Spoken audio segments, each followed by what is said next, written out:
So, meron tayong dalawang package dito. Hi Actually, guys! hi guys. So, hindi Ito lang, daddy, open lang to. open lang ni Daddy to. This is, dalawa kasi yung fertilizer, yung liquid fertilizer na binili natin.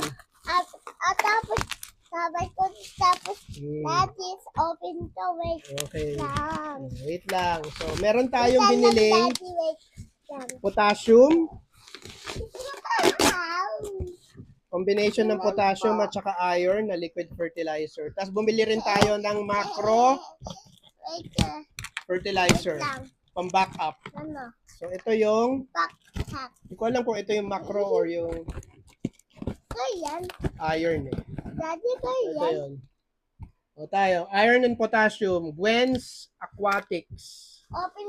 So, yan ang gagamitin natin para i-revive natin yung Anubias petit natin na naninilaw yung dahon. Kasi pag naninilaw ang dahon ng plant, ang ibig sabihin nun, most probably, may deficiency yon sa potassium and sa iron. So, magdo-dose na tayo nito ng kalahating cup once or twice a week until umayos yung itsura ng Anubias natin.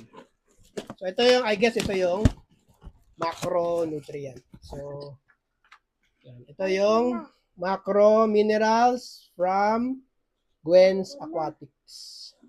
So, ang gagawin lang natin dito, puputulin lang natin yung mga naninilaw na dahon doon sa Anubias, tsaka tayo magdodose.